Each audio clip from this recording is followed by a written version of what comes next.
GST வரி குறைப்பின் மூலம் சாமானிய மக்களின் வாழ்க்கை தர உயர்வுக்கு வழிவகுத்த பிரதமர் மோடிஜிக்கு தமிழக மக்கள் சார்பில் நெஞ்சார்ந்த நன்றிகள். தொழில்துறை வல்லுநர்கள் பிரிவு தமிழக பாஜக.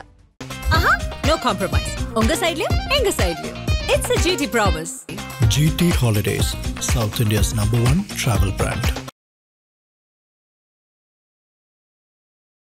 திமுக காங்கிரஸ் கூட்டணி என்ன ஆனது அப்படிங்கிற ஒரு மிகப்பெரிய ஒரு கேள்வி எழுந்திருக்கிறது. காங்கிரஸ் பேசக்கூடிய விஷயம் எல்லாத்தையுமே பார்க்கும்போது அப்ப கூட்டணியில சம்திங் இஸ் ராங் அப்படிங்கிறது மட்டும் மிக தெளிவா தெரியுது. தேர்தலுக்கு முந்தின காலகட்டம் வரைக்கும் விடிய 2 வாசல் திறந்து வச்சுட்டு கூட்டணி பேசுற கட்சிகள் தான் எல்லாமே. அப்படி ஒன்றும் கொள்கை கோட்பாடு எல்லாம் எலெக்ஷன்லாம் கிடையவே கிடையாது. எனக்கு தெரிஞ்சு தேமுதிக எல்லாம் பார்த்தீங்கன்னாக்கா 2 தரப்புலையும் பேசிக்கிட்டே இருப்பாங்க, பாமகவும் 2 தரப்பும் பேசிக்கிட்டே இருப்பாங்க. இருந்தால்தான் டக்குன்னு அந்த பக்கம் கொள்கை எங்கன்னா பார்த்துருக்காங்களா? அப்புறம் காங்கிரஸ் மட்டும் கொள்கையை பார்த்து வாங்கூடவே நான் இருக்கணும் அப்படின்னா என்ன அர்த்தம்? எனக்கு தெரிஞ்சு நீங்க வேணா பாருங்க, இது சரிபட்டு வந்தா வரும், இல்லைன்னா அவங்க விஜய் நோக்கி நகருவாங்க காங்கிரஸ். ஆக எப்படி பார்த்தாலும் இந்த தேர்தலில் காங்கிரஸ் திமுக கூட்டணி பெரிய ஒரு சிக்கலுக்குள்ளதான் இருக்கும், எதிர்கொண்டே ஆகணும். நீ எல்லா கட்சிக்குள்ளேயும் சிலிமிஷம் பண்ணுறதுக்கு டீம் இறக்கி விட்டு நீங்கள் மட்டும் நிம்மதியாக படுத்து தூங்கலன்னா இயற்கை விட்டுடுமா? ஆனா இன்னும் 2 கட்சிகள் எங்களுடைய கூட்டணிக்கு வரும், அதுக்கான தயாரிப்புகளை தான் நாங்கள் பண்ணிட்டு இருக்கோம் அப்படின்ட்டு திமுக எம்பிகள் மத்தியிலான கூட்டத்தில் முதலமைச்சர் பேசுகிறார். இன்னும் 2 கட்சிகள் உள்ள விஜய் வேணா வரலாம், விஜய் இங்கே உருவாக்கத்தில் நீங்களும் ஒருத்தருன்ற மாதிரி தான் எனக்கு சந்தேகம் ஓடிட்டு. இந்துத்துவாவை நீங்கள் பாஜகவை ஆர்எஸ்எஸ் எங்கே பகைச்சிக்கிட்டீங்கன்னு சொல்லுங்கள், எதனா ஒரு சம்பவம் சொல்லுங்கள். நாங்கள் பகைச்சிக்கிட்ட சம்பவம் வெளியில் சும்மா டயலாக் பேசிட்டு இருக்கிறாங்க. முழுக்க ஊபி மாதிரி இப்போ மாறிக்கிட்டு இருக்கு தமிழ்நாடு. பாஜக மக்கள்கிட்ட நல்ல பேர் வாங்கணும்னா முதல்ல இந்த கும்பல் மேலே நடவடிக்கை எடுத்தால் தான் நடக்கும். தொடக்கத்திலிருந்தே வந்துட்டு மலைகளுக்கான ஒரு மாநாடு, மலைகளுக்கு பற்றி பேசுறது, ஆற்று நீரை எப்படி பக்குவப்படுத்தி எப்படி வச்சிருக்கணும். ஆற்று நீர் இன்னைக்கு இல்லை, மணல் கொல்ல போச்சு, தண்ணி கீழ்மட்டத்துக்கு போச்சு, தோண்டி குடிச்ச இடம்லாம் இன்னைக்கு இல்லை, 1000 அடி 2000 அடின்னு போயிட்டு இருக்குது. இந்த மண்ணு கொல்ல போயிட்டு இருக்கடா, இந்த தண்ணி வளம் வாங்கிட்டா இல்லடா, மரம் இங்கே இல்லடா, காற்று சுத்தமாக இருக்காது. இதுக்கெல்லாம் காரணம் என்னன்னு பேசக்கூடிய அந்த அறிவியல் அரசியல் இல்லைன்னா நீ எல்லாம் என்ன மனுஷன்? இதை பேசினா கதை சொல்லி தலைவர் அவரு கேட்டால் புகாஹா தலைவரா? என்னடா இந்த மற்ற கட்சிகள் இதை பற்றி பேசியிருக்கா? அந்த மண்ணுக்கும் மக்களுக்கும் எதனா ஒரு கட்சி பேசியிருக்குதா சொல்லுங்க. ஆதரணியர்களுக்கு அன்பு வணக்கம். இன்றைய சிறப்பு நேர்காணலில் நம்முடன் இணைந்திருக்கிறார் மூத்த பத்திரிகையாளர் பாயகலிவன் அவர்கள். சார் வணக்கம். தம்பி வணக்கம். தம்பி வணக்கம். சார், திமுக காங்கிரஸ் கூட்டணி என்ன ஆனது அப்படிங்கிற ஒரு மிகப்பெரிய ஒரு கேள்வி எழுந்திருக்கிறது. என்ன ஆனது அப்படின்னா உடஞ்சிச்சா இல்லை என்ன ஆக போகுது அப்படிங்கிற கேள்வியை ஒட்டி தான் அங்கே இருக்கக்கூடிய தலைவர்களுடைய விமர்சனங்களும் இருக்கு. மிக குறிப்பாக காங்கிரஸுடைய மேலிட பொறுப்பாளர் பப்ளிக் மீட்டிங்ல பேசும்போது இந்த வாட்டி நாங்கள் 117க்கு மேலே தொகுதிகளை கேட்போம், அதுக்கு நீங்கள் தயாராக இருப்பீங்களா அப்படின்னு கேட்டால் ஆம் நாங்கள் தயாராக இருப்போம்னு சொல்லிட்டு காங்கிரஸுடைய அந்த சக உறுப்பினர்கள் பேச சொல்கிறாங்க. KS அழகிரி அவர்கள் சிதம்பரத்தில் செய்தியாளர் சந்திக்கும் போது ஆட்சியில் பங்கு அப்படிங்கிற விஷயத்தை நோக்கி நகர்கிறார். ஸோ இப்போ காங்கிரஸ் பேசக்கூடிய விஷயம் எல்லாத்தையுமே பார்க்கும்போது அப்போ கூட்டணியில் சம்திங் இஸ் ராங் அப்படிங்கிறது மட்டும் மிக தெளிவாக தெரியுது. உங்களுடைய பார்வை என்ன சார்? 100க்கு 100 இது நடக்கக்கூடிய வாய்ப்பு அப்படின்னு நான் இப்போ சொல்லலை. கிட்டத்தட்ட ஒரு 7 மாதத்துக்கு முன்னாடி இருந்தே சொல்லிக்கிறேன். காங்கிரஸ் திமுகவுக்குள்ளாக ஒரு பிரச்சனை இருக்கும் அப்படின்றது. ஏன்னா அதனுடைய பல தலைவர்களை நான் சந்தித்து பேசிகிட்டு இருக்கிறேன். இப்போ அழகிரி பேசும்போது சொல்கிறப்ப சாறு மட்டும் நீங்கள் குடிச்சிட்டு இருப்பீங்க, சக்கை எங்களுக்கானு கேட்குறாரு. இதுதான் ஒரு ஏக்கமாக இருக்குது காங்கிரஸ். நீங்கள் காங்கிரஸ் முதுகில் தான் ஏறி உட்காருங்க ஒரு முறையும். அப்படிக்கப்போ அதில் பங்கு கொடுக்கணுமா இல்லையான்ற ஒரு கேள்வி இருக்குது. எல்லாரும் சேர்ந்து கூட்டணியாக தான், தனித்த ஒரு கட்சி அதிகாரத்தை பிடிக்க முடியாது. நீங்கள் திமுக மட்டுமே இன்றைக்கி தேதிக்கு நின்னாங்கன்னா 15%, 20%, அதுவும் பல ஆயிரம் கோடிகளை கொட்டினா தான் உங்களால் வாங்க முடியும். 35லேருந்து 40 தாண்டும் போது, 40 நெருங்கும்போது 35 தாண்டும் போது தான் ஒரு கட்சி அதிகாரத்துக்குள்ளே வருது. அதான் கூட்டணியாக சேர்ந்து இவங்க வாங்குகிற வாக்கு. அதிமுகவுக்கும் இவர்களுக்கும் 3% வித்தியாசம் தான் கடந்த முறை தோல்வியில் முடிஞ்சிருக்குது. புரியுதில்லை உங்களுக்கு? அப்போ இதெல்லாம் வச்சு பார்க்குறப்ப அந்த 3% வாக்கு ஏன் நாமளாக இருக்கக்கூடாது? காங்கிரஸுக்கு என்ன வருமா இல்லையா? எங்களுடைய பங்களிப்பு இருந்து தான் நாங்கள் அந்த இடத்துக்கு வந்திருக்குது திமுக அப்படின்றப்ப அந்த 3% ஏன் விடுதலை சிறுத்தைகளாக இருக்கக்கூடாது? இன்னும் சொல்ல போனாக்கா மற்ற சமூகங்களை விட விடுதலை சிறுத்தைகளுடைய தலித் வாக்குன்னு அவங்க சொல்கிறாங்களே, அந்த ஒடுக்கப்பட்ட மக்களுடைய அந்த வாக்கு கிட்டத்தட்ட 60%க்கு மேலே 70% வரைக்கும் குறையாமல் பண்ணது. மற்ற சமூக வாக்குகள்லாம் ஒட்டுமொத்தமாக அப்படி கடந்ததா திமுகவுக்கு வந்துச்சானா இல்லை? கொங்கு பக்கத்தில் பார்த்தீங்கன்னா முழுக்க பலமுறை பேசியிருக்கிறேன், முழுக்க அதிமுகவுக்கு அதிக பெரும்பான்மை, திமுகவுக்கு ஒரு பகுதி போக மீதி தான் செதறி எல்லாருக்கும் வந்திருக்கும்.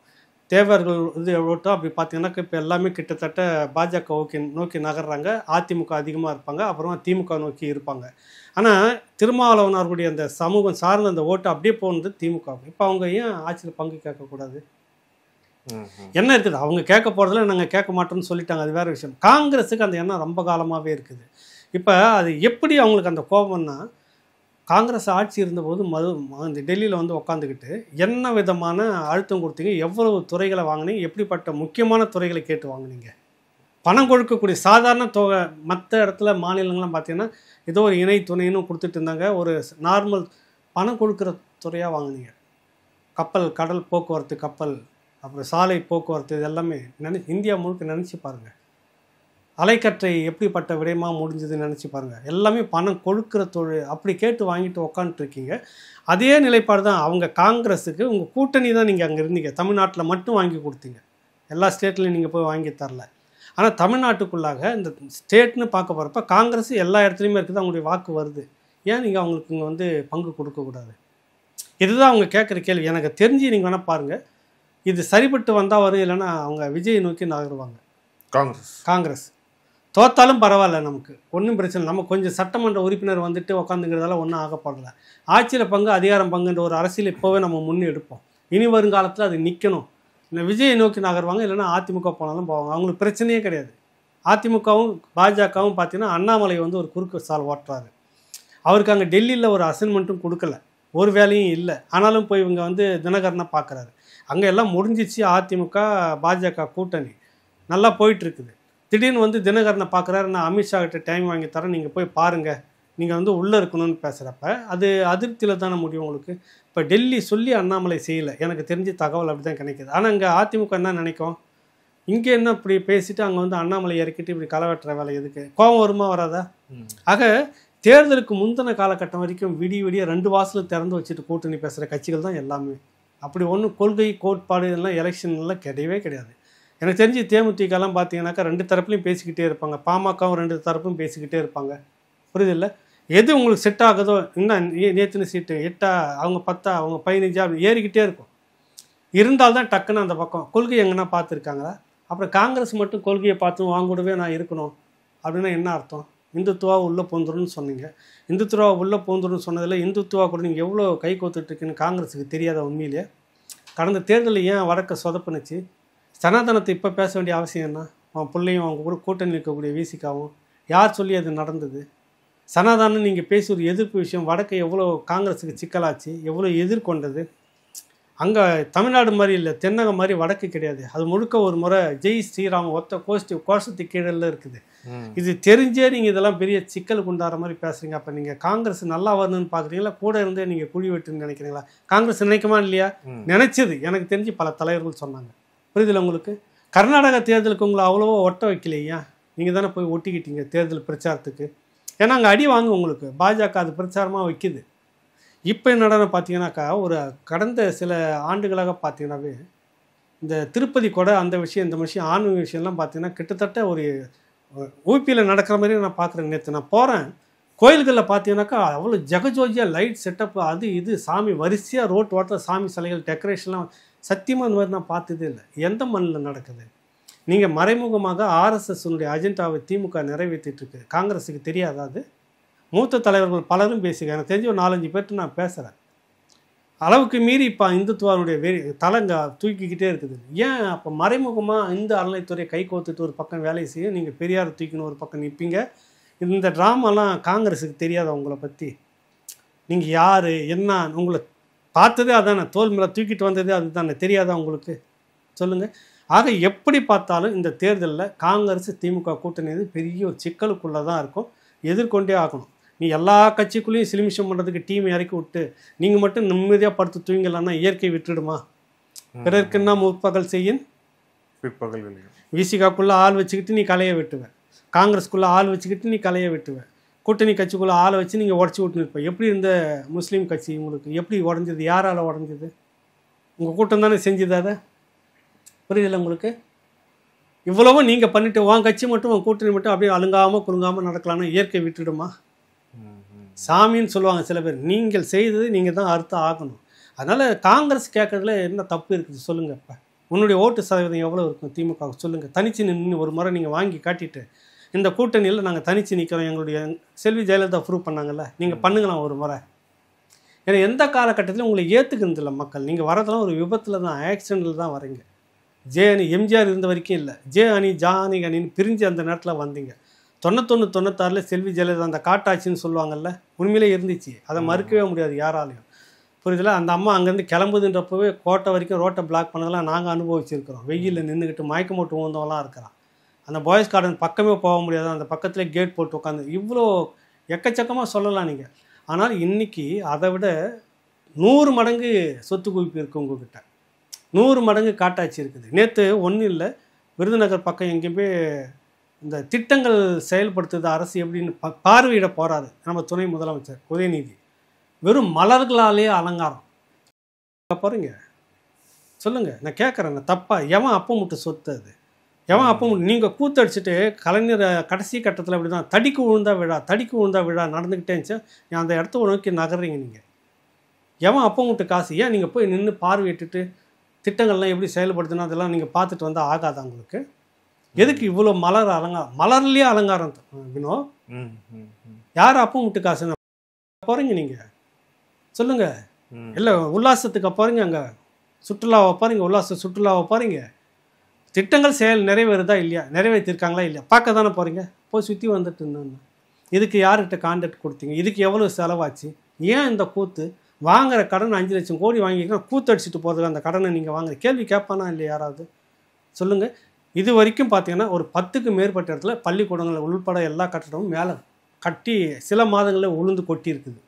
எவன் மேலேயாவது நடவடிக்கை எடுத்தீங்களா? அவ்வளோ அதிருப்தி உங்கள் மேலே. தனியாக நின்று ஒரு முறை செல்வி ஜெயலலிதா மாதிரி நீங்கள் வாங்கி காட்டுங்க. 20 தொட முடியுமான்னு பாருங்கள் முதல்ல. அந்த எண்ணம் தான் இப்போ காங்கிரஸுக்கு இருக்குது. காங்கிரஸ் அவங்களுக்கு தனித்து நின்னாங்கன்னா எப்படி பார்த்தாலும் ஒரு 5-4 அப்படின்னு இருக்குது. எப்படியும் இந்த முறை அந்த அதிர்ச்சியெல்லாம் இவங்களுக்கு வந்துச்சுன்னா எப்படியும் 7 தாண்டுவாங்க. அந்த காங்கிரஸினுடைய வாக்கு இப்போ இல்லாமல் நீங்கள் தனியாக வந்துட முடியுமா? சவால் விடுங்க. நீங்களாம் யாரும் வேணால் நாங்கள் நின்று எங்ககிட்ட இத்தனை 1000 கோடி இருக்குது, நாங்கள் மக்கள்கிட்ட போய் கொட்டி நாங்கள் இதை வாங்கிடுவோம். இதுதான் திட்டங்களெல்லாம் நிறைவேற்றிருக்கீங்க. எதுக்கு காசுக்கு இப்போவே கிரவுண்ட் ஒர்க் பண்ணுறீங்க? திட்டங்களை சொல்லி தான் நாங்கள் ஓட்டு கேட்கணும். புரியுதில்லை? அப்புறம் ஏன் நீங்கள் கீழே வழக்கம் போல் அந்த வேலையை செய்கிறீங்க? ஆக காங்கிரஸ் சரியாக நிற்கணும். இதில் அந்த முறை நின்றுட்டு இருந்தால் இன்னொரு விஷயம் கூட நடந்தது. அழகிரி மட்டும் இல்லாமல் அவங்க கட்சிக்குள்ளாரே சில பேர் இதை முணுமுணுக்கிறாங்க. இந்த முறை சீட்டு பேரம் கட்டாயம் பேசி வாங்கி தான் ஆகணும். 96 தமிழ் மாநில காங்கிரஸ் அப்போ உங்களுக்கு நிலைமை என்னன்னாக்கா, காங்கிரஸ் திரும்பவும் அதிமுக கூடவே கூட்டணின்றப்ப நரசிம்மராவ் பிச்சுக்கிடுச்சு கட்சி. அப்படியே உடஞ்சி மொத்தமும் இந்த பக்கம் மூப்பனார் பக்கம் வந்துச்சு. அன்னைக்கு தேதிக்கு மூப்பனார் நினச்சிருந்தாருன்னா திமுக கூட கூட்டணி மந்திரி சபையை அமைச்சிருக்க முடியும். அவர் மிஸ் பண்ணிட்டார். அன்றைக்கி 96 இது தொடங்கப்பட்டிருக்கணும் காங்கிரஸ். அது காங்கிரஸ் மூப்பனார் காங்கிரஸோ இல்லை இந்திரா காங்கிரஸோ அது வேறு. அன்றைக்கி உடஞ்சது, திரும்ப ஒன்றா சேர்ந்துட்டாங்க. ஆனாலும் அன்றைக்கி நிலைமைக்கு அதுதான் காங்கிரஸ், தமிழ் மாநில காங்கிரஸ் தான் ஒட்டுமொத்தமாக அந்த அதிருப்தியில் வெளியில் வந்துட்டாங்க. நரசிம்மராவ், இந்த அம்மா ஜெயலலிதா, இந்த 91 96 அந்த அராஜகங்கள்லாம் சேர்ந்து அப்படியே வந்துருச்சு. அன்றைக்கே மிஸ் பண்ணிட்டாங்க காங்கிரஸ் கட்சி. இப்போ என்னாச்சு? 2006 2011 இப்போ எத்தனை வருஷம் ஆச்சு? 96 எத்தனை வருஷம் வந்துருக்குது? 25 வருஷத்துக்கு மேலே ஆயிடுச்சு. இல்லை, நீங்கள் 96 அந்த புடியை பிடிச்சிட்டு இருக்கணும். அன்றைக்கி திமுகவுக்கு செல்வாக்கு இல்லை, முழுக்க இவங்களுக்கு தான் செல்வாக்கு இருந்தது. அவங்க தான் எதிர்கட்சியாக இருந்தது உங்களுக்கு தமிழ் மாநில காங்கிரஸ். புரியல உங்களுக்கு? மூப்பனார் அணி பேருக்கு இருந்துட்டு அன்றைக்கி இதே போல் தான் நீங்கள் அப்படியே சோக்காக வச்சுருந்துட்டு அவங்க கேட்கறதெல்லாம் செய்து கொடுத்துட்டு வாரியம் அப்படி இப்படின்னு பண்ணி கொடுத்துட்டு நீங்களே உட்காந்துட்டுக்கிறீங்கன்னா எத்தனை காலத்துக்கு இப்படியே நாங்கள் உங்களை முதுகில் சுமக்கணும்? கேள்வி வருமா வராதா? இப்போ இருக்கக்கூடிய டீம் சிதம்பரமும் பேசினார். 1967 என்னைக்கு உங்கள்கிட்ட இந்த ஆட்சியை விட்டோமோ அதுக்கு பிறகு அந்த கூட்டணிகளிலிருந்தே எங்களுக்கு அப்படி ஒரு ஏக்கம் இருந்தது, கூட்டணி மந்திரி சபை என்றது. ஆக இந்த முறை கட்டாயம் திமுகவில் கூட்டணி மந்திரி சபை தான் இருக்கும். கம்யூனிஸ்ட்டுகளும் தோழர் வீரபாண்டியன் பேசியிருக்கிற ஞாபகம் இருக்குதுங்களா உங்களுக்கு? அதிக தொகுதியை நாங்கள் கேட்போம். கேட்குறதுல ஒன்றும் முரண்பாடெல்லாம் கிடையாது. அது கேட்குறது ரைட்டு தான். இப்போ கம்யூனிஸ்ட்டுகளுக்குன்னு ஒரு இது இருக்குதுல்ல, கம்யூனிஸ்ட்டுகளுடைய ஒரு பேரால் தான் திமுக இருக்குது. அப்போ 6 6 6 10 ஆமாம் 20 அந்த மாதிரி இந்த முறைலாம் நீங்கள் அந்த மாதிரி பண்ணவே முடியாது. நீங்கள் அந்த மாதிரி பண்ண முடியாது. விசிகா வேணால் விட்டு கொடுத்துட்டு போகலாம். கம்யூனிஸ்ட்டுகள் இந்த மாதிரி கொஞ்சம் கூட ஏறி வாங்கணும்னு தான் தோழர்கள் பேசிகிட்டு இருக்கிறாங்க. புரியுதுல உங்களை? நாங்கள் எத்தனை காலத்துக்கு இதுக்குள்ளாரவே நிற்போம் அப்படின்ற கேள்வி இருக்குது. கம்யூனிஸ்ட்டுகளுக்குன்னு ஒரு நல்ல பேர் இருக்குது. 1000 இருந்தாலும் மக்களுக்காக நிற்கிறாங்க. இப்போ சமீபத்தில் இருந்த தலைமைகள் வரைக்கும் அது திமுகவினுடைய கிளையாக மாற்றிருக்காங்க. இப்போ இந்த பக்கம் பார்த்தீங்கன்னாக்கா சண்முகம் தோழர் வந்திருக்கிறாரு, அந்த பக்கம் வீரபாண்டியன் தோழர் வந்துட்டார். அவங்களாம் எப்படிப்பட்டவங்கன்னு நல்லாவே தெரியும். குறிப்பாக வந்து பார்த்தீங்கன்னாக்கா உழைக்கும் மக்கள் மத்தியில் இருந்துட்டு வேலை செய்துட்டு இருந்தவங்க, கடுமையாக மற்ற தலைவர்கள் வந்து வேலை செய்திருந்தாலும் கூட அதிகாரத்தோடு ஒட்டிக்கிட்டாங்க. மனசு நோகக்கூடாது, நோகாமல் பார்த்துக்கணும் கோபாலபுரத்தை அப்படின்னு இருந்துட்டு இருந்தாங்க. இவங்க அப்படி கிடையாது. என் கட்சி, என் வளர்ச்சி, என்னுடைய இயக்கத்தை சார்ந்தவருடைய கோரிக்கை, அவங்க அதை தான் பார்க்குறாங்க அவங்க. அதனால தான் அடிக்கடி சண்முக தோழருடைய குரல்கள்லாம் பார்த்தீங்கன்னா நம்ம கடுமையாக தான் வருது, சரியான விமர்சனங்களாக வருது. வீரபாண்டியன் தோழரும் அதுதான், நாங்கள் கேட்கறதுல ஒன்றும் தப்பு இல்லை, கேட்போம் அப்படின்னு, இப்படியே தான் இருக்கணும் அப்படின்றது ஒன்று நிலைப்பாடு இல்லைன்னா பேசியிருக்கிறாங்க. கரெக்டுங்களா? ஆக இந்த முறை திமுக கூட்டணி நீங்கள் அவ்வளோ ஒன்றும் நிம்மதியாலாம் உட்காந்துக்கிட்டு வழக்கம் போல் ஏதாவது கொடுத்து சரி கட்டலான்றதுலாம் இந்த முறை நடக்காது. நீங்கள் ஒரு முறையும் ஏதாவது கொடுத்து சரி கட்டணுன்றது தான் ஓட்டிகிட்டு இருக்கீங்க. ஆனால் இன்னும் 2 கட்சிகள் எங்களுடைய கூட்டணிக்கு வரும், அதுக்கான தயாரிப்புகளை தான் நாங்கள் பண்ணிட்டு இருக்கிறோம் அப்படின்ட்டு திமுக எம்பிகள் மத்தியிலான கூட்டத்தில் முதலமைச்சர் பேசுகிறார். இன்னும் 2 கட்சிகள் உள்ள விஜய் வேணா வரலாம், விஜய் இங்கே உருவாக்கத்தில் நீங்களும் ஒருத்தருன்ற மாதிரி தான் எனக்கு சந்தேகம் ஓடிட்டு இருக்குது. விஜய் தான் உங்ககிட்ட வந்தால் வரதுக்கு வாய்ப்பு இருக்குது. வேறு யார் வருவாங்க? நீங்கள் கணக்கு போடுங்க. இன்னொரு அரசியலில் நீங்கள் இருக்கிறீங்க, இப்போ யார் வருவாங்க? சீமானும் விஜயம் வருவாரா? ஒரு தேமுதிக சொல்லியிருக்கலாம் இல்லையா, பாமக சொல்லியிருக்கலாம். தேமுதிக பாமக அது ஆல்ரெடி அந்த பக்கம் பேச்சுவார்த்தை நடத்திங்கன்னா திமுக 2ல் எது பெஸ்ட்டோ அந்த பக்கம் போயிடுவாங்க. 2 பேர் நிலைப்பாடும் அதுதான். அவங்கள முதல்ல என் கட்சியை நான் தக்க வச்சுக்கணும், இருக்கிற சட்டமன்ற உறுப்பினர் நான் குறைச்சிக்கக்கூடாது. அது அவங்க அரசியலாக பண்ணுறாங்க, அது வேறு விஷயம். அந்த 2 கட்சியும் இந்த பக்கமாக அந்த பக்கமாக இருக்குது. அந்த 2 கட்சி உங்கள் பக்கம் வந்துடுச்சுனாக்கா சாக போகிறப்ப சங்கரன்றப்ப அந்த 2 கட்சியும் வாங்கிட்ட வந்து சேரும். உனக்கு இந்த முறை என்ன எதுன்றது இருக்குது. கூட்டணி மட்டுமே வெற்றியை கொடுத்துடலாம் இல்லை, பல நேரத்தில் பல கூட்டணிகள்லாம் போயிருக்குது. மக்கள் நல கூட்டணியை விட பெரிய நல்ல கூட்டணி வந்துச்சா? எவ்வளோ வந்தது உங்களுக்கு? உண்மையிலேயே மக்கள் நல கூட்டணியை விட நல்ல கூட்டணியான இருந்தது அன்னைக்கு? தேரவே இல்லையே உங்களுக்கு. மக்கள்கிட்ட அதிருப்தி வச்சுன்னு நீங்கள் 100 பேரை உள்ளே சேர்த்துட்டா கூட உங்கள் கூட சேர்ந்ததுக்காக தேமுதிகவும் அடிவாங்க, பாட்டாளி மக்கள் கட்சி அடிவாங்க. நான் வேணால் இன்றைக்கி குறித்து வைக்கிறேன், சொல்லுங்கள். வெற்றி வராது, நிச்சயமாக வெற்றியே வராது. இந்த முறை மரணடி உங்களுக்கு இருக்குது. மக்கள்கிட்ட அதிருப்தி இருக்கவங்க, நீ முதல்ல அதை போய் சரி பண்ணுங்கள். தேர்தல் எடுக்கிறப்ப தான் ஆசிரியர்களை பார்த்தா ஓடி கட்டி தழுவுற, மருத்துவர்களை பார்த்தா ஓடி கட்டி தழுவுறீங்க. கோரிக்கை வச்சு போராடிட்டு இருக்கிறவங்களாம் போட்டு இது வரைக்கும் நசுக்கி நின்றுட்டு இப்போ தான் அள்ளி அள்ளி வீசுறீங்க. 1000 ரூபாய் உங்களுக்கு தெரியாத உன் கவர்மெண்ட்டும் உங்கள் எம்ப்ளாயிஸும் உன்னுடைய அதிகாரி தான் இருந்துட்டு இருக்கிறாங்க. சில குளறுபடிகள்லாம் நடந்துச்சு, விரைவில் நாங்கள் எல்லோருக்கும் கொடுத்துருவோன்னா என்ன கதை? 4.5 வருஷமாக வந்து 1000 ரூபாய் வந்தோடனே கொடுத்துட்டு தகுதியுடைய பெண்களுக்குத்தான்னா அப்போ மற்றவங்கள தகுதியை பற்றி நிர்ணயிக்க நீங்கள் யார்? குடும்ப பெண்கள் அப்படின்ற தகுதிக்கு நிர்ணயிக்கிறதுக்கு நீங்கள் யாருன்ற கேள்வி வந்துச்சா இல்லையா? இன்றைக்கி வந்தாங்கல்ல, கொடுத்து விட்டு இப்போ இந்த நேரத்தில் வந்து எல்லாத்தையும் தெருவுக்கு தெருவு நின்றுட்டு பந்தல் போட்டுட்டு மனு கொடுங்க வாங்க, கவர்மெண்ட் வந்து அடுத்தது வந்துச்சுன்னா கட்டாயம் உங்கள் வீட்டுக்கு வந்துடும். எவ்வளவு மூளை செலவு செய்கிறீங்க மக்களை, எவ்வளோ மக்களுக்கு தெரியாத அதெல்லாம். இந்த அதிருப்திகள் நிறைய இருக்குது. இது வரைக்கும் சமூக சேவர்கள் இருக்கிற எத்தனை பேர் கொலை செய்யப்பட்டிருக்காங்க. ஆற்று மணல், கடல் மலை எல்லாம் எவ்வளோ போயிட்டுருக்குது. ஆற்று மணலுக்கு பல லட்சம் கோடி இன்ன வரைக்கும் உள்ள கேஸில் இருந்துக்கிட்டு இருக்குது, தொங்கிட்டு இருக்குது. ஒன்று தலைமையில் தொங்குற கத்தி அது துரைமுருகனுக்கும், துரைமுருகன்னா துரைமுருகனுடைய மேலிடமும் வருது இதுக்குள்ளார. அதிகாரி உச்ச அதிகாரியாலிருந்து IAS அதிகாரி, தலைமை அதிகாரி உட்பட வாக்குமூலம் கொடுத்ததெல்லாம் அமலாக்கத்துறையில் இருக்குது. இதெல்லாம் மக்களுக்கு தெரியாதா? இவங்க கொள்ளை அடிக்கிறதுலாம் தெரியாதா? எப்படி இது வந்தோடனே கூட்டணி வந்துருச்சான் உடனே இவங்க எல்லாருமே மக்கள்லாம் ஓட்டு போட்டுருவாங்களா? எப்படி போடுவாங்க அதை? நீ அரசு ஊழியர்கள், ஆசிரியர்கள், மருத்துவர்கள் கொரோனா காலகட்டத்தில் வந்து வேலை செய்த மருத்துவருக்கான இது இன்ன வரைக்கும் நீங்கள் செய்யலை, போராடிட்டு இருக்கிறாங்க. புரியுதுல உங்களுக்கு? முதல் வாய்ப்பை அவங்களுக்கு கொடுத்து பணி நிரந்தரம் பண்ணணும், இன்ன வரைக்கும் பண்ணலை. எதை நீங்கள் செய்து முடிச்சிருக்கிறீங்க? பழைய ஓய்வு உங்களுக்கு எப்படி நீங்கள் பழைய ஓய்வூதிய திட்டம் ரொம்ப ரொம்ப மோசம். எல்லாருமே கொதிச்சு போயிருக்காங்க. நீங்கள் அதை சொல்லி ஓட்டு கேட்டீங்க. 4.25 வருஷம் முடிஞ்சு போச்சு. இப்போ வந்து எனக்கு கண்ணு தெரிஞ்சிச்சு, மன்னிச்சுக்குங்க, பளிச்சுன்னு எல்லாம் தெரியுது, நான் அடுத்த முறை உங்களுக்கு செஞ்சிடறேன்னா எவன் நம்புவாங்கள? இந்த அரசு ஊழியர்கள் திருந்தாத வரை இந்த கட்சி திருந்தாது. இவங்க தான் எங்கள் கட்சின்னு கட்சி நேரத்தில் சலுகையை அறிவிச்சிட்டோன்னே எப்படியும் ஓட்டு போட்டுருவாங்க அப்படின்ற நினப்பில் இந்த அரசு ஊழியர்கள் உட்காந்துட்டு பண்ணுற கூத்து மக்கள் மொத்தமும் இந்த முறை திருந்திருக்கிறாங்கன்னு நான் நினைக்கிறேன். அதனால் இது 10 கட்சி வந்தாலும் கூட வேலைக்கு ஆகாது இந்த முறை. அது வேணால் நான் உறுதியாக சொல்கிறேன், பாருங்கள். இதில் இப்போது அமலாக்கத்துறை என்ன செய்ய போகுது அப்படிங்கிற தொடர்ச்சியான ஒரு கேள்வி எழுப்பிட்டே இருந்தாங்க. இப்போ நம்ம இன்றைக்கி பேசிட்டு இருக்கக்கூடிய சூழலில் சென்னையில் தமிழகத்தில் கிட்டத்தட்ட 10 இடத்துக்கு மேலே வந்து அமலாக்கத்துறை சோதனை நடத்திட்டு இருக்காங்க. ஒரு 2 தொழிலதிபர்கள் பேரை சொல்கிறாங்க. இருந்தாலும் அவங்க பேக்ரவுண்ட் என்னென்னு இன்னும் முழு தகவல் வரல. இப்படி இருக்க சூழலில் இப்போ டாஸ்மாக் தொடர்பான ஒரு மேல்முறையீடு வழக்கு அமலாக்கத்துறை தொடர்பாக தடை ஏற்கனவே இருக்குது. அந்த வழக்கு அடுத்த வாரம் விசாரணைக்கு வருது. அதில் வந்து அமலாக்கத்துறை நாங்கள் வந்து பதில சொல்கிறோம்னு சொல்லியிருக்கிறாங்க. ஸோ இப்போ அதில் ஸ்டே வெக்கேட் ஆச்சுன்னா மீண்டும் அந்த அமலாக்கத்துறை டாஸ்மாக் வழக்கை வந்து எடுப்பதற்கான வாய்ப்புகள் அதிகமா இருக்கு அப்படிங்கிறத பாக்குறோம். இந்த தேர்தலை ஒட்டி இந்த விஷயங்கள் வேகம் எடுக்குதுன்னு பார்க்கலாமா, இல்ல இதுக்கு பின்னாடி ஏதோ முக்கியமான விஷயம் இருக்குன்னு நம்ம புரிஞ்சுக்கலாமா? தேர்தலை ஒட்டி இல்லை, இப்போ மற்ற மாநிலங்களில் நடந்த மாதிரி தான் இங்கேயும் நடக்குது. அதனுடைய ப்ராசஸ் அப்படி தான் வந்துக்கிட்டே இருக்கும். அது இப்போ எடப்பாடி டெல்லிக்கு போனார் தெரியுங்களா, போன உடனே முகத்தை மூடிக்கிட்டு வந்தார்ன்றது தான் இங்கே எல்லா பிரதான மீடியாவிலும் அதான் வந்துக்கிட்டு இருந்தது. ஏன் அந்த மடமாத்திர வேலையை பண்ணாங்க சொல்லுங்கள். அது முகத்தை தொடச்சது பெரிய குத்தமா? உடனே திகார் சிறையா இல்லையா அப்படின்னு பேசுனதெல்லாம் வந்துட்டு இங்கே செய்தியை போட்டுருந்தாங்க. மிரட்டினாராம் அமித்ஷா இவரை, திகார் சிறை தான் உங்களுக்கு அப்படின்ற மாதிரி சொல்கிறத ஒத்துக்கோ கூட்டணியான்னு. அங்கே இருக்கிற சோர்ஸில் நான் மூத்த பத்திரிகையாளர்கள், அங்கே அந்த அஃபிஷியலாக இருக்கக்கூடிய சோர்ஸ் அதிகாரிகளோட நெட்வொர்க் இருக்கிற பல பேர்கிட்டையும் பேசினேன்.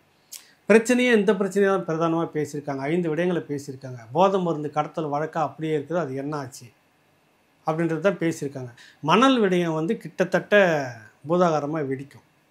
இன்னும் 2-3 ரெய்டு வரும். அதுக்கு பிறகு ஒரு பெரிய திருமங்கலம் மாதிரி மாங்கல்யம் தந்துனானேன்ற மாதிரி விஷயங்கள்லாம் நடக்கும். சத்தியமாக நடக்கும். ஏன் நடக்கும்? இது மட்டும் தான் பாஜக பழிவாங்க வருகிறது, பாஜக பழிவாங்க வருகிறது. நீ எத்தனை இந்துத்துவ ஆட்கள் மூலமாக நீங்கள் தூது விட்டுட்டுருக்கீங்க தெரியுமா உங்களுக்கு? நடக்கலையா டெல்லியில்? இந்துத்துவாவை நீங்கள் பாஜகவை ஆர்எஸ்எஸ் எங்கே பகைச்சிக்கிட்டீங்கன்னு சொல்லுங்கள். எதனா ஒரு சம்பவம் சொல்லுங்கள். நாங்கள் பகைச்சிக்கிட்ட சம்பவம். வெளியில் சும்மா டயலாக் பேசிட்டு இருக்கிறாங்க. முழுக்க ஊபி மாதிரி இப்போ மாறிக்கிட்டு இருக்குது தமிழ்நாடு. நீங்கள் எங்கே மாறுறீங்க? இந்துத்துவாக்கு எங்கே எதிராக இருக்கீங்க? ஏதாவது ஒன்று பண்ணி எங்களை விட்டுருங்க, எங்களை காப்பாற்றுங்கன்னு சொல்லிட்டு இதில் மட்டும் பாரதிய ஜனதா கட்சி ஒரு தொய்வு பண்ணிச்சுன்னா தமிழ்நாட்டில் பாரதிய ஜனதா கட்சி சுத்தமாக துணி வச்சு தொடச்ச மாதிரி தொடச்சிருவாங்க. மக்களே தொடச்சிருவாங்க. இவ்வளோ ஐயக்கத்தனம் பண்ணிட்டு இருக்கிற இவங்கள நீ திரும்ப காப்பாற்றி கொண்டுட்டு வரனா முதல்ல ஒன்றை தான் துடைக்கணும். தமிழ்நாட்டில் போயிடும் இதோட பாஜக, இதோட போயிடும். சட்ட ரீதியாக நீங்கள் என்ன நடவடிக்கை எடுத்தீங்க, எல்லாத்தையும் பண்ணீங்க, ரெய்டு பண்ணீங்க, வாக்குமூலம்லாம் வாங்குனீங்க, ஏன் வச்சுட்டு இருக்கிறீங்க கேள்வி வருமா வராதா? இந்த சந்திப்பு தான் அவர் வரப்போ 5 விஷயங்களை பேசியிருக்கிறார். தமிழ்நாட்டில் இதெல்லாம் மக்கள் எதிர்பார்க்குறாங்க, கேட்குறாங்க, என்னன்னு கேள்வி கேட்குறாங்க. நீங்கள் அப்படியே வச்சுட்டு இருக்கிறப்ப நீங்களும் அவங்களும் ரகசிய கூட்டணின்ற மாதிரிலாம் இருக்குதுன்னு. அது நீதிமன்ற விவகாரத்துலேருந்து என்ன நடக்கணுமோ அதுதான் கோர்ட்டில் ஸ்டே வாங்கியிருக்கிறாங்க. ப்ராசஸ் என்னவோ அது வழக்கம் போல் நடக்குங்க. வழக்கம் போல் நடக்கணும்னு சில மாதங்களில். புரியுதில்ல உங்களுக்கு? புரியுன்னு நினைக்கிறேன். அதில் நிறைய விஷயங்கள்லாம் இருக்குது. முதல்ல திமுகவே வந்து முழுசுமாக இருக்குதா பாருங்க அப்படின்னு தான் சொல்ல வராங்க. புரியுதில்ல உங்களுக்கு? இவர் கூட்டணியெல்லாம் பேசுகிறோம் நாங்கள் தான்றீங்களே, முதல்ல நாங்கள் தான் சொல்கிறேன், நீங்களே 1 இருக்குமா 2 இருக்குமா தெரியாதுன்றாங்க. அதுக்கான வேலைகள் ஒரு பக்கம் போயிட்டுருக்குது. உங்கள் குடும்பத்துக்குள்ளே மட்டும் ஒரு ஆதிக்கத்தை கொண்டுகிட்டே வரீங்க. புள்ளையும் கொண்டு வந்து நிற்கிறீங்க. முதல்ல சினிமாவில் இறக்கி விட்டீங்க. இப்போ தயாரிப்பாளர் என்ன தெரியும் அந்த பிள்ளைக்கு தயாரிக்கிறதுக்கு? பணம் இருக்குதுன்றதுக்காக உங்களுக்கு இவ்வளவும் வந்துடுச்சு போயிடுச்சு. நீங்கள் இவ்வளவும் பேசிட்டு இருக்கிறீங்க. இந்த பாலான்னு ஒரு தம்பி சமூக சேவை செய்கிற அந்த தம்பிக்கு எதிராக இவ்வளோ கழுவி ஊற்றுற மாதிரி எல்லாம் பேசுகிறாங்க. இங்கே வந்துச்சா பணம், அங்கே வந்துச்சா பணம்னு. இந்த குடும்பத்தை பார்த்து எப்போனா நம்ம கேள்வி கேட்டுக்கிறோம். எங்கடா வந்தது உங்களுக்கு மட்டும் இவ்வளோ பணம்? எப்படா நீங்கள் 3 கோடி கொடுத்து அந்த பையனை வச்சு படம் எடுக்கிறீங்க? வந்திருக்கணுமா வரக்கூடாதா? கேட்டுருக்கணுமா கேட்கக்கூடாதா? இவ்வளோ பேர் கூட்டணி இருக்கீங்களா, ஒருத்தர் கூட கேட்க மாட்டீங்களா? நீங்கள் உங்கள் குடும்பத்துக்கு மட்டும் எப்படி இவ்வளோ பணம் வந்து நீங்கள் மட்டும் எப்படி உழைச்சா உங்களுக்கு 10,000 கோடி வருது? அந்த ரகசியத்தை கொஞ்சம் சொல்லுங்களா. நீங்களும் நானுமே கூட ஆகலாம். இந்த கேள்வி மக்களுக்கு எல்லாமே வரணுமா இல்லையா? இவ்வளோ கேள்விகள் வருது. உங்களுக்கு மட்டும் எப்படி பணம் வருது? என்ன வயசு? எப்படி ப்ரொடியூசராக வராரு? எங்கேருந்து வருது பணம்? வருதா? அந்த கேள்வி கேட்டிருக்கணுமா இல்லையா? ஒரு சாதாரணமாக சமூக சேவை ஒரு பையனை பார்த்து கேள்வி கேட்குறீங்க. இந்த மாதிரி சமூக வலைத்தளங்கள்லாம் கேட்குது. யாராவது ஒன்று அந்த பக்கம் கேட்டிருக்கிறோமா? இவ்வளோ விடயங்கள் இருக்குது. ஒன்று சில மாதங்களுக்கு பிறகு நிறைய குய்ய முறையும் சத்தம்லாம் கேட்குங்க. தமிழ்நாட்டில் கேட்கும். இவங்க ஆடின ஆட்டத்துக்கு இவங்களே அதுக்கான பதிலை சொல்லிட்டு தான் உட்காரணும். அவ்வளோ லேசிலலாம் முடியாது. சில மூத்த தலைவர்களுடைய விஷயங்கள் திரும்ப தூசி தட்டப்படும். யாருன்னு உங்களுக்கே தெரியும். ஏற்கனவே போயிட்டு வந்தவங்க. அதாவது இவங்களுக்கு நல்லா பாருங்கள் வினோத், திடீர்னு வந்து பார்த்தீங்கன்னாக்கா முதல் நாள் நைட்டு வந்து ஒரு ரெய்டு வந்து எல்லாம் போட்டு அழுத்தி முடித்த உடனே மக்கள் நலன் கருதி டெல்லியை போய் சந்திக்கிறது. அன்றைக்கி தான் மக்கள் நலனை கருதியா? இது வரைக்கும் மக்கள் நலன்னு உங்களுக்கு தெரியாதான்? முதல் நாள் போட்டு இங்கே மெரித்த பிறகு அடுத்த நாள் துண்டக்கான துணிக்கான ஃப்ளைட் ஏறி போயிட்டு அமித்ஷா பார்க்குறது, மோடியை பார்க்குறது, அதுக்கான ஏற்பாடு பண்ணுறது, அதிகாரிகளை பார்க்குறது. என்னென்னு கேட்டால் மக்கள் நலன் துறை சார்ந்த துறை முதலமைச்சர் தான் கடிதம் எழுதுகிறார். அப்புறம் நீங்கள் உங்கள் துறை சார்ந்து போய் மக்கள் அங்கே சந்திச்சுட்டு வர்றது சொல்லுங்கள் அது. ஆக இது எல்லாமே நடக்கும், விறுவிறுப்பாகவே நடக்கும், காத்துக்கிட்டு இருக்குன்றது தான் நம்ம சொல்ல வர விஷயம். ஆனால் நீங்கள் அவ்வளோ அராஜகம் பண்ணி வச்சுட்டீங்க. பேசினா வழக்கு, இன்னொரு முறை பொய் வழக்கு, ஏதாவது ஒன்றுனா மிரட்டல், அவதூறு பேச வைக்கிறது. உங்கள் கோஷ்டிகளை அவ்வளோ கோஷ்டிகளை வச்சுட்டு இந்த 4ஆம் தர வேலையை செய்து முதல்ல நிறுத்துங்க. மக்களை உங்களை கொண்டாடுவாங்க. மக்களுக்கான திட்டங்களை செஞ்சு நான் செய்துன்னு சொல்கிறதுக்கு மட்டுமே செலவு நிறைய பண்ணியிருக்கீங்க. எங்கே பாரு விளம்பரம். மாதம் நீங்கள் 800 ரூபாய் சேமிக்கிறீர்கள். பெண்கள் படத்தை போட்டு மாதம் 800 ரூபாய் நீங்கள் சேமிக்கிறீர்கள். 1000 ரூபாய் கொடுக்குறாங்களா, 200 ரூபாய் செலவு போய் 800 ரூபாய் சேமிக்கிறாங்களா என்னன்னு தெரியல. பேருந்து கட்டணத்துக்கு போக வர மாதத்துக்கு 800 ரூபாய் செலவு பண்ணுறாங்களா, அது குறைஞ்சி இருக்குது. உங்களுக்கு சேமிக்கிறீர்கள். அரசு திட்டம், இதுக்கு பல கோடி விளம்பரம். புரியுதில்லை உங்களுக்கு? இப்போ சொன்னேனே, மலர் வளையம் வச்சுட்டு அரசு திட்டங்களை மறு ஆய்வு பண்ணுறதுக்கு, திட்டங்களை கண்காணிக்கிறதுக்கு, ஆய்வு செய்யறதுக்கு போகிறது, திட்ட ஆய்வு. இதுக்கு எதுக்கு மலரில் ஆறவர்னா மன்னர் அவர் வராரு, ராஜராஜ சோழ பரம்பரை பராக்குன்னு, இல்லைன்னா இந்த மதுரை நாயக்க மன்னர் பராக்குன்னு சொல்லிட்டு வராரு அப்படின்னு சொல்லிட்டு போட்டு இதெல்லாம் போட்டால் பண்ண முடியும் நம்ம? ஏன் அந்த வேலை எளிமையாக நீங்கள் இருந்துட்டு வர முடியுதா? முதல்ல உங்களை இந்த ஆடம்பரத்தெல்லாம் பார்த்துக்கிட்டே இருக்கிறாங்க மக்கள். புரியுதில்லை உங்களுக்கு? மாநாடு நடத்துகிற, இதுக்கு முன்னாடிலாம் கடந்த காலங்கள் அப்படி நடந்ததா? எல்லா கட்சியும் தான் இருந்தது, எல்லா கட்சியும் தான் நடத்தியிருக்காங்க. வாழைக்கொலையும் வாழைத்தாரும் ஆப்பிள் பழமும் அதுவும் இதுவும் பழத்தோட்டம் மாதிரி என்னங்க அவங்க இது சொல்லு. பணம் இருந்துச்சுனாக்கா 10 ரூபா அடிக்கிற கமிஷன் பணம் இருந்ததுன்னா, பாட்டிலில் காசு வந்துச்சுனாக்கா என்ன வேணாலும் நீங்கள் பண்ணிடுவீங்களா? சொல்லுங்கள் நீங்கள். இதில் வேறு நாங்கள் வந்து காசை கொடுத்துன்னு 2 கட்சி நாங்கள் உள்ளே கூப்பிட்டுக்கோம், நாங்கள் தான் வருவோம் அடுத்ததுன்ற நினப்பில் இருக்கிறீங்கள. இதுதான் மக்கள் பார்த்துட்டே இருக்கிறான். நீ கேவலப்படுத்துகிற மக்களை. புரியுதில்ல? காசு கொடுத்தா வந்துடுவாங்க, காசு கொடுத்தா ஓட்டு போட்டுருவாங்க. நீங்கள் மக்களை திரும்ப கொச்சப்படுத்துறதுக்கு கட்டாயம் ஒரு பதிலடி உங்களுக்கு கொடுத்தே தீருவாங்க. அது இப்போ நடக்கும்னு நான் நினைக்கிறேன். ரெய்டுகள்லாம் கட்டாயம் ஒரு முடிவுக்கு வரும்னு நினைக்கிறேன். நானும் கேட்பேன்ல, நீங்களும் கேட்பீங்களே, நீ பாட்டுன்னு வர ரெய்டு நடத்துகிற போகிற, நீ நம்ம நடத்துகிற இந்த விஷயத்த, இது போதை மருந்து கடத்தல் விஷயத்தில் என்ன அப்படியே விட்டு உக்கானுண்டா வருமா இல்லையா? பாஜக மேலே கோபம் வருமா இல்லையா? சாமானியனுக்கு வருமா இல்லையா? நீங்களும் நானும் செய்துட்டு உட்காந்து விட்டுருவாங்களா 6 மாதம் வச்சுக்கிட்டு? சொல்லுங்கள். சாமானிய கோபம் இருக்குமா இல்லையா? உன் பாட்டுன்னு ஆற்று மலையில் திருடுனா நீங்கள் தான் பண்ணீங்க, கிரேன்லாம் கொண்டு நிறுத்தினீங்க, பெரிய அளவில் வந்து நூதனமாக கணக்கெல்லாம் பண்ணி இத்தனை கோடி இதில் இழப்புன்னு சொல்லி போட்டிருக்கீங்க, இத்தனை லட்சம் கோடி இதில் கொள்ளடிச்சிக்கலான்னு சொல்லியிருக்கிறீங்க. நீ பாட்டுன்னு உட்காந்துருந்தா என்ன அர்த்தம்? அது புரியுதில்லை? இப்போ இந்த கேஸ்லாம் வருது இல்லை உங்களுக்கு? பொன்முடி கண்ணுக்கு எதிர்க்க தெரியுது, கூடுதல் நடந்திருக்கு, முறைகேடு நடந்திருக்கு, தீர்ப்பு சரியில்லை அப்படின்னு சொல்லிட்டு நீதிபதியை சொல்லி மறு விசாரணை நடந்தது, அப்படியே நிற்குதுன்னா என்ன அர்த்தம்? அது எல்லாம் தெரியுதுல்ல, பார்த்து நிற்கிறாங்களா? அப்போ என்ன நினைப்பான் பாஜக மக்கள்கிட்ட நல்ல பேர் வாங்கணுன்னா முதல்ல இந்த கும்பல் மேலே நடவடிக்கை எடுத்தால் தான் நடக்கும். எல்லாம் நீங்கள் தான் பண்ணீங்க, பாதியில் நிறுத்தி வச்சுக்கிட்டு இருந்தாக்கா அப்புறம் எப்படி ஓட்டு கேட்க வருவீங்க? அதுதான், அதை வந்து உணர்ந்து இருக்கிறாங்க அவங்க. நடக்கும், பார்க்கலாம். இதில் இப்போ நாம் தமிழர் கட்சியோடைய ஒருங்கிணைப்பாளர் சீமான் அவர்களை குறிவைத்து விமர்சனங்களை எழுதுகின்றன சில பத்திரிகைகள். அவங்க தான் வந்து சபரீசனை போய் சீமான் அவர்கள் சந்தித்தார், அப்புறம் வந்து விஜய் விமர்சிக்க திமுக ஒரு அசைன்மெண்ட் கொடுத்துருக்கு, உள்ளிட்ட விஷயங்கள் எல்லாத்துலேயுமே வந்து அவங்க தான் சொல்கிறாங்க அப்படிங்கிறத பார்க்குறோம். ஏன் சீமான் வந்து குறிவைக்கப்படுகிறார்? குறிப்பாக இந்த விஜய் ஒட்டி அவர் குறிவைக்கப்படுவதற்கான காரணம் என்னன்னு நினைக்கிறேன்? அதாவது ஒரு சமீபத்தில் ஒரு 2-3 மூத்த பத்திரிகையாளர், ஜோதி நரசிம்மன் நினைக்கிறேன், விழுப்புரம், அவர் குறிப்பிட்ட ஒரு டிவி சேனலில் 10 ஆண்டுகளுக்கு மேலே இருந்துட்டு இருந்தவர், அவரே எழுதுகிறார், இது எப்படி இருந்தது நடுநிலைமையாக, இன்றைக்கி எப்படி ஒரு பக்க சார்பாக போயிட்டுருக்குன்னு ஒரு பெரிய கட்டுரை எழுதியிருந்தார். நான் ஒன்று போட்டிருந்தேன், ஏன் விஜய்க்கு இவ்வளோ முக்கியத்துவம் கொடுக்கறதுன்னு. விஜய் வந்து எஸ்எஸ்ன்னு ஒரு சேனலை வாங்குறதுக்கு ஏற்பாடு பண்ணியிருந்தாங்க, செய்தி சேனலாக மாற்றுறதுக்கான திட்டம் இருந்தது. அப்புறம் அது கைவிடப்பட்டதுன்னு ஒரு செய்தி வந்தது விஜய் தரப்பில். ஏன்னா இப்போ இருக்கிற இந்த ப்ராசஸை குறுகிய காலத்தில் அது கொண்டு வந்து நிறுத்துறதுல ரொம்ப சங்கடம். அதுக்கு வேறு என்ன பண்ணலான்னா, ஒரு குறிப்பிட்ட சேனலில் ஒரு பேக்கேஜாகவே பேசுகிறோம், தேர்தல் வரை இத்தனை கோடி, புரியுதில்லை உங்களுக்கு, பேசிட்டு எங்களுடைய நிகழ்ச்சிகள் A to Z எல்லாத்தையும் நீங்கள் செய்யணும், அதுவும் இல்லாமல் எங்களுக்கு ப்ரொமோட் பண்ணுறதுக்கான வேலைகள்லாம் செய்யணும். ஒரு சேனலில் பேரம் பேசி முடிச்சிட்டாங்கன்ற தகவலும் வந்தது. அதற்கேற்ப அந்த சேனல் வந்து குறிப்பாக அவர் வந்து பெரிய அளவில் தூக்கி 12 நிருபர்களை களத்தில் இறக்குது, லைவ் கிட்டோட எல்லா இடத்துலையுமே. அதுக்கு அவ்வளோ முக்கியத்துவம் கொடுக்கணுமா அப்படின்ற கேள்விலாம் உங்களுக்கு இருக்குது, புரியுதில்லை உங்களுக்கு? இதெல்லாம் ஒட்டி பார்க்கும்போது இப்படி விலை போனவர்கள் அப்படின்னு இருக்காங்க. இதுக்கான நிறுவனம் ஒன்று தனியாக இருக்குது. இந்த பக்கம் பண்ணுறதுக்கு விஜய் தரப்புலேருந்து குறிப்பிட்ட அந்த சேனல் சொல்லி இதெல்லாம் பெரிய அளவில் பண்ணுறது. சீமானை இப்படி பேசுறதுக்கு என்ன காரணம்? இதே போல் அந்த நிறுவனம், அச்சு ஊடகம், அந்த நிறுவனம் பிரபலமான நிறுவனம், தமிழ்நாட்டில் பாரம்பரிய நிறுவனம், அதுக்கு ஏன் புத்தி இப்படி போச்சுன்னு தெரியல. அதுக்கு வேறு காரணங்கள்லாம் பின்னாடி இருக்கிற அந்த குடிமி காரணமாக இருக்கலாம், வேறு எதனா காரணமாக இருக்கலாம். குடிமி வச்சுக்கிறவங்க எல்லாருமே இப்படி தான் நம்ம சொல்ல வரல, புரியுதில்லை உங்களுக்கு? அவங்களுக்கு என்னென்னா, இந்த பேனா இருக்குல்ல பாக்கெட்டில், இது பேரில் ஒரு நிறுவனம் இருக்குல்ல, அது கூட டைஅப் பல கோடிகள் வந்து பேசி முடிச்சுட்டாங்க. ஏற்கனவே ஒன்றும் யோக்கியம்லாம் இல்லை, ஏற்கனவே ஏவா வேலு இந்த மாதிரியான விஷயங்கள்லாம் வச்சு பேசிட்டு அப்புறமா பார்த்தா 5 கோடி ரூபாய்க்கு பிரிண்டிங் ஆர்டர் எடுத்த கதையெல்லாம் இருக்குது. கவர்மெண்ட் பிரிண்டிங் ஆர்டர் இருக்குல்ல, புத்தகம் அது இது நிறைய பண்ணுறாங்களே, கொடுத்துட்டாக்கா அதில் வந்து கோடியாக வருது இல்லை. அந்த மாதிரிலாம் வேலை செய்தவங்க தான். நடுநிலைமைலாம் ஒன்றும் கிடையாது, நேர்மைலாம் ஒன்றும் கிடையாது. அவங்க வந்து ஒரு கட்சி தலைவர். என்ன பேசணும், என்ன பேசக்கூடாது? நாட்டுக்கு ஒரு நன்மையும் பேசாத ஒரு கட்சி யோக்கியமான கட்சின்னு தூக்கிட்டு வர நீங்களா எப்படிப்பட்ட ஊடகம், எப்படிப்பட்ட அச்சு ஊடகமாக இருப்பீங்க? எவ்வளோ அயோக்கியத்தனமான ஆட்களாக இருப்பீங்க? இந்த மண், இந்த மலைவளம் இன்றைக்கி உலகம் முழுக்க. நேற்று ஐக்கிய நாடுகள் சபையில் பேசிட்டு இருக்கிற ஒரு நபர் கூட நான் பேசிட்டு இருக்கிறேன், ஜெனீவாவில் இருந்துட்டு இருக்கிறாரு.